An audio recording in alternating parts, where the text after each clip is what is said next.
이 시간 우리에게 주시는 하나님의 말씀을 보겠습니다. 창세기 27장 41절부터 45절의 말씀입니다.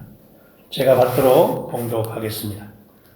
그의 아버지가 야곱에게 축복한 그 축복으로 말미암아 에사가 야곱을 미워하여 심중에 이르기를 아버지를 곡할 때가 가까웠은즉 내가 내 아우 야곱을 죽이라 했더니 맏아들 에서의 이 말이 리브가에게 들리매 이에 사람을 보내어 작은 아들 야곱을 불러 그에게 이르되 내 형 에서가 너를 죽여 그 한을 풀려 하니 내 아들아 내 말을 따라 일어나 하란으로 가서 내 오라버니 라반에게로 피신하여 네 형의 노가 풀리기까지 몇 날 동안 그와 함께 거주하라. 네 형의 분노가 풀려 네가 자기에게 행한 것을 잊어버리거든 내가 곧 사람을 보내어 너를 거기서 불러오리라. 어찌 하루에 너희 둘을 잃으랴. 이 시간에는 야곱의 다루심에 대해서 두 번째로 말씀을 드립니다. 창세기는 위대한 9사람 아담, 에노스, 에녹, 노아, 아브람, 이삭, 야곱, 요셉의 전기를 담고 있는 책입니다. 창세기 거의 절반을 차지하고 있는 가장 긴 기록은 야곱의 생애를 기록하고 있습니다. 왜 창세기는 이렇게 많은 이 페이지를 이 사람에게 할애했는가? 창세기를 주의 깊게 읽어보면 야곱의 기록이 아브라함의 기록과는 다르게 많은 상세한 것들을 포함하고 있음을 보게 될 것입니다. 에녹의 전기는 반 장도 채 안 되고 에노스의 전기는 단 몇 구절만 차지합니다. 노아 역시 중요한 사람인데 창세기에서는 그에게 많은 페이지를 할애하지 않습니다. 야곱의 기록이 이렇게 긴 이유는 생명의 체험에 있어서 변화만큼 오랜 시간이 걸리는 것이 없기 때문입니다. 우리는 즉시 그 이름을 부름으로 순간적으로 구원을 받았고 1분도 안 돼서 거듭나고 용서함을 받았습니다.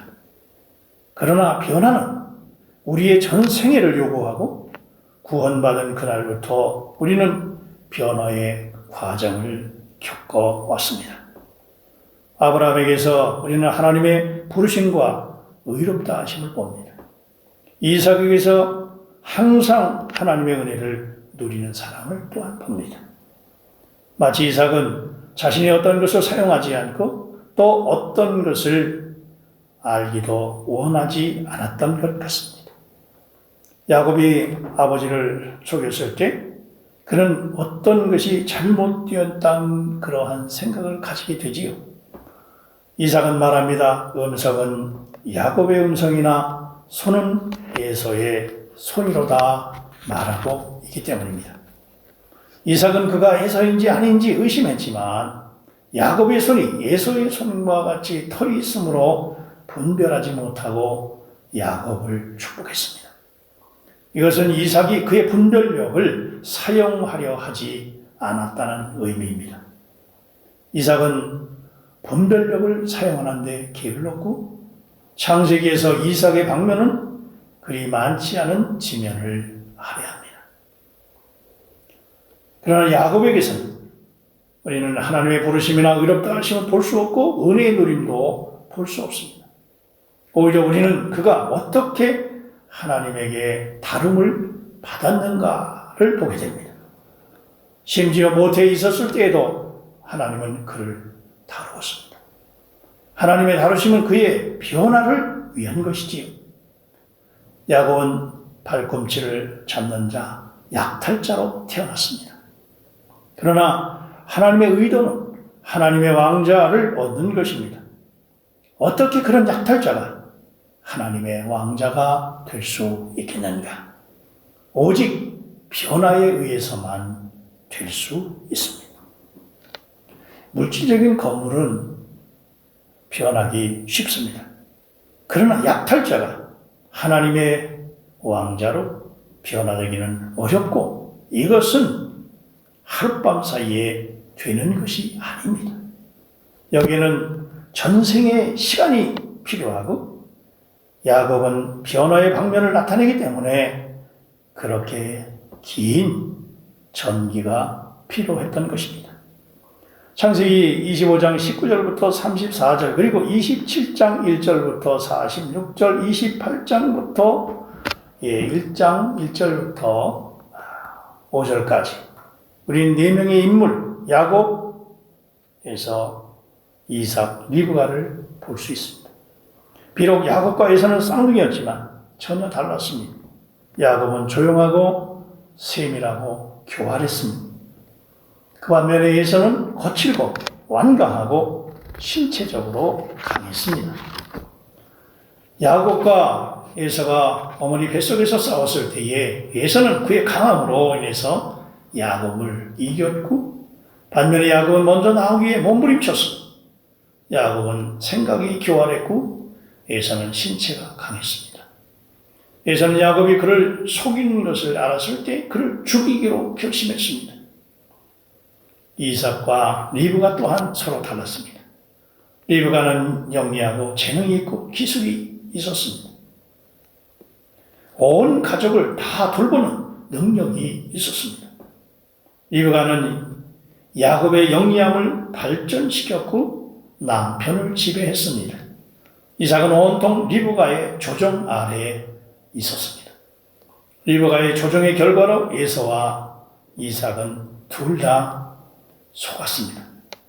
이삭과 리브가와 에서는 다 야곱의 유익을 위해서 일한 것입니다. 하나님은 야곱의 변화를 위해서 그들 세 사람을 사용한 것입니다. 여기서 우리는 모든 것이 하나님의 부르심을 받은 자들의 유익을 위해서 함께 역사가 되어지고 있다고 하는 것을 볼 수 있습니다. 나중에 우리는 야곱의 부인들, 하녀들, 아들들, 딸뿐 아니라 라반도 그를 변화시키기 위해 하나님에 의해 사용된 것을 볼 수 있습니다. 야곱의 생애 기록에서 발견되는 모든 환경, 상황, 사람들이 다 약탈자를 하나님의 왕자로 이스라엘로 변화시키기 위해서 사용되었습니다. 하나님은 야곱의 생애에 적합한 주의와 환경과 상황을 주권적으로 안배하셨습니다. 야곱은 태어나기도 전에 에서에게 져서 둘째로 태어났습니다. 대신 야곱은 에서의 발꿈치를 잡았습니다. 이것은 그가 패배를 인정하지 않았다는 의미입니다. 많은 때 우리도 우리의 에서에게 집니다. 그러나 우리는 그것을 인정하지 않고 여전히 그의 발꿈치를 붙잡습니다. 때때로 아내들은 그들의 남편에게 집니다. 그러나 그들은 남편의 뒷발꿈치를 붙잡음으로 자신들의 패배를 인정하지 않습니다. 때로는 남편들이 그러할 수도 있습니다. 우리 모두는 야곱들입니다. 그리고 하나님은 야곱인 우리를 택하셨고 그분의 다루시는 손길 아래 두셨습니다. 우리 가족들 중에 한 명은 우리의 에서이고 다른 사람은 우리의 이삭이고 또 다른 사람은 우리의 리브가이고 우리는 그들의 야곱들입니다. 우리에게는 그들 모두가 필요했고 하나님은 결코 잘못하실 수 없습니다. 우리에게 일어났던 모든 일들은 조금씩 우리를 변화시키는 것을 도왔습니다. 야곱이 이삭과 리브가에서 태어난 것과 에서가 그의 형이 된 것은 우연한 일이 아닙니다. 이런 모든 것은 야곱의 변화를 위해서 하나님에 의해 미리 안배된 것입니다. 만일 야곱과 에서가 같았다면 야곱은 결코 다름받지 못했을 것입니다. 그러므로 에서는 야곱에게 필요했던 바로 그 사람이었습니다. 우리의 남편, 아내가 좋든 싫든 남편이나 아내는 우리에게 주신 하나님의 선물이고 우리에게 변화를 위해서 필요한 바로 그 사람입니다. 우리의 주위에 있는 모든 이들은 다 하나님에 의해 안배된 사람들이라는 말입니다. 이제 야곱은 사랑하는 어머니와 야곱의 이 아버지의 집을 떠나지 않을 수 없게 됐습니다. 에서가 그의 형이 된 것은 그의 선택이 아니었고 이삭과 리브가가 그의 부모가 된 것도 그의 선택이 아니었습니다. 그러나 아버지 이삭, 어머니 리브가 형에게서 모두가 야곱의 필요에 꼭 맞았습니다. 야곱의 생애 처음 시작부터 야곱은 패배했고 그것이 그의 변화의 시작이었습니다. 야곱의 아버지는 분별력을 사용하지 않고 누리는 사람이었습니다. 만일 이삭이 그렇게 단순하지 않고 통제적이었다면 그것은 야곱이 장자권을 얻고 축복받는 것을 어렵게 했을 것입니다. 우리가 이미 지적했듯이 리브가는 이삭과는 반대였습니다. 리브가는 많은 것을 고려했습니다. 리브가는 어떻게 해야 야곱이 장자권을 얻게 되는지를 밤낮 생각했을 것입니다. 왜냐하면 하나님께서는 리브가에게 야곱이 장자가 될 것이라고 하는 그 이야기를 출산 전에 이미 말씀하셨기 때문입니다. 리브가는 이삭이 에서를 어떻게 대하는지를 끊임없이 지켜보았을 것이고 마침내 축복에 관한 이삭과 에서의 대화를 엿들을 수 있었습니다. 이 대화를 엿들은 후에 어머니 리브가는 즉시 야곱을 불러서 어떻게 해야 할지를 말했습니다. 이삭과 리브가는 서로 너무나 달랐기 때문에 야곱은 장자권을 얻었고 축복을 받게 된 것입니다. 에서는 조심성이 없는 사람이었습니다. 에서는 장자권을 귀히 여기지 않았고 어느 날 야곱에게 팥죽 한 그릇을 얻어먹으려고 장자권을 야곱에게 넘겼습니다. 야곱의 장자권을 뺏고 아버지의 축복을 약탈한 후에 에서는 그를 미워했고 죽이려고까지 했습니다. 이것을 안 리브가는 야곱을 에서에게서 멀리 떠나 보내기 위해서 아버지를 조정했습니다. 이것은 야곱을 하나님의 변화의 함정으로 들어가게 했습니다. 야곱은 그의 사랑하는 어머니, 그의 아버지 집을 떠나기 어려웠지만 그는 도망가야 했습니다. 그것이 어머니와의 마지막 이별이 될 줄 모르고 말입니다. 그에게는 선택권이 없었고 야곱은 낯선 땅으로 도망가게 되었습니다. 나중에 우리는 야곱이 라반의 집에 있었을 때 마치 프라이팬 안에 있었음을 봅니다. 라반, 레아, 라헬, 여종들, 모든 자녀들은 모든 방면에서 야곱을 태우기 위해서, 즉 다루기 위해서 하나님에 의해서 사용되었습니다. 야곱은 여러 각도에서 구석구석까지 온갖 방면에서 고통을 받았습니다. 하나님은 야곱을 변화시키기 위해서 이런 상황 안으로 그를 두셨습니다. 창세기 25장, 27장, 28장을 읽을 때 하나님의 주권적인 손길이 야곱을 변화시키기 위해서 그의 위에 있었음을 봅니다. 그러나 그때 야곱은 그가 하나님의 변화시키는 손길 아래 있음을 깨닫지를 못했습니다.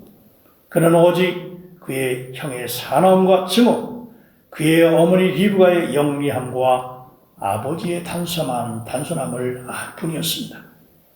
그러나 사실 야곱은 매일매일 하나님의 다루심 안에 있었고 하루도 허비된 날이 없었습니다.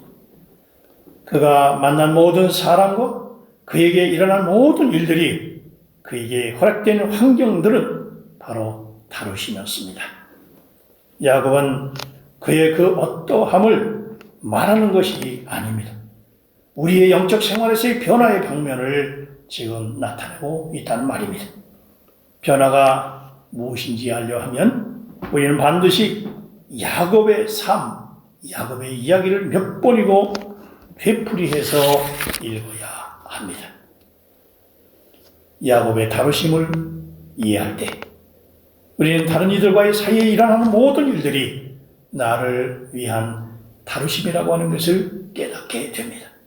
하나님은 우리에게 어떤 아내와 남편, 자녀, 손자들, 나를 다루기 위해 안배된 많은 사람들이 어떻게 필요한지를 아십니다. 우연이란 없습니다. 모든 것은 미리 안배된 것이고 하나님의 계획과 시간표에 의해서 일어난 것입니다.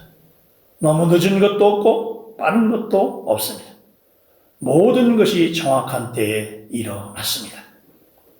야곱이 행 에서를 피해서 외삼촌 라반의 집으로 간 것은 자기가 좋아서 간 것이 아니고 그의 어머니에 의해서 보내진 것도 아닙니다. 야곱이 라반의 집으로 간 것은 하나님의 주권적인 손길에 의해 보내진 것입니다. 물론 야곱은 하나님의 선택된 사람이고 하나님은 그에게 장자권을 주실 것을 계획하셨습니다.